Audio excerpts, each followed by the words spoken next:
Let's still stay in Parliament with you, Joseph, because we also know that the Speaker, Professor Michael Quay, has ordered a secret ballot to determine the fate of Bono Regional Minister-designate Evelyn Kumi Richardson.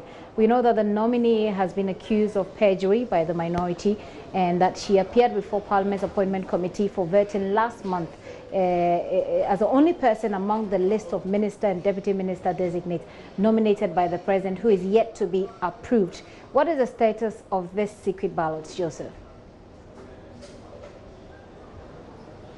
It was a back and forth debate on the floor. The report of the committee itself, the appointment committee, states that at the level of the committee, the minority insisted they won't back her approval.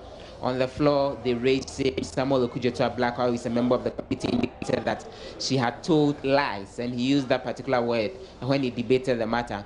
She had told lies about the fact that she said she had submitted a report to the Auditor General on her assets, which turned out not to be true. They say she had held herself out as a PhD holder, which again turned out not to be true. They are accusing her of going on a private visit out of the country to Canada and spending $54,000, which the minority says the Auditor General has flagged and asked that she refunds the money, but she has refused to do so all this while because she says the Auditor General says he's still investigating the matter. They think that is also out of place, and they accuse her again of traveling out of the country at a time when the Chief of Staff had written to her and indicated she shouldn't do that in her capacity as Metropolitan Chief Executive for Sunyani.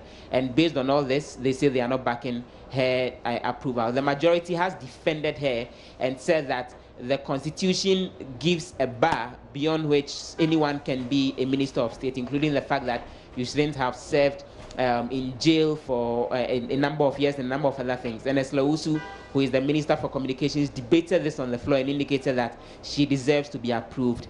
The Speaker indicated that the House needed to prepare and that the table office had to get all the necessary documents and the ballots that need to be voted before they can go ahead with the necessary voting, which for the last 3-4 hours, we understand they've been preparing for that. Currently, the House is on suspension to allow for leadership to consult on the various issues, and they are expected back latest by 4 p.m. by when we are waiting to see how that secret vote on her nomination would go. If she gets majority voting for her, then she would be approved, but then the otherwise could be the case if if they don't get the right numbers. But what we've seen is, even before the House went on break, there had been a deliberate effort to hip up MPs on both the majority and the minority side to show up to participate in this particular vote. And as soon as the Speaker suspended session, the minority went into a caucus meeting at which we gather this particular issue would be top on the agenda. So we are waiting for the House to resume sitting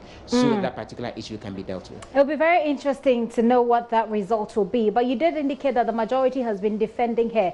In their defense of her, do they speak specifically to the concerns and the issues raised about perjury, about her PhD, the substantive issues that have been raised by the minority? Do they address these in their defense?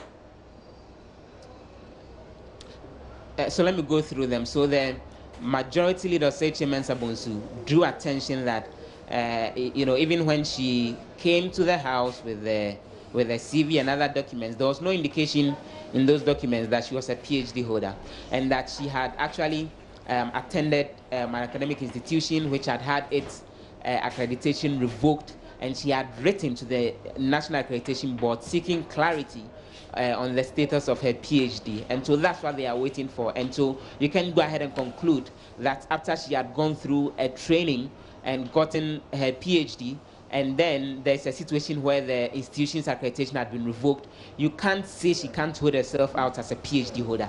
That's, for example, the defense that the majority is giving for that. On the issue having to do with the audit reports indicating that she had traveled out of the country on a visit that was actually private, but she used state funds.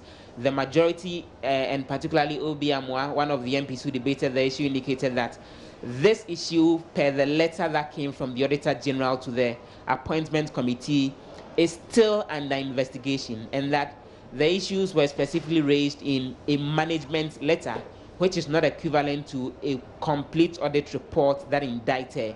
And the majority says the Auditor General is still investigating the issue. So it will be premature to conclude that she is guilty based on which she shouldn't be made a minister. And so that's their defense on that score. And again, as to the issue of the her traveling out of the country when the chief of staff had directed that she shouldn't, Oseiche Mensah-Bonsu defends that and says that that's again not a definite conclusion, because the minority had not produced any particular documentation that the chief of staff responded and particularly stopped her from traveling. Those has been some of the responses to the specifics on the issues that the minority had raised. Gifty.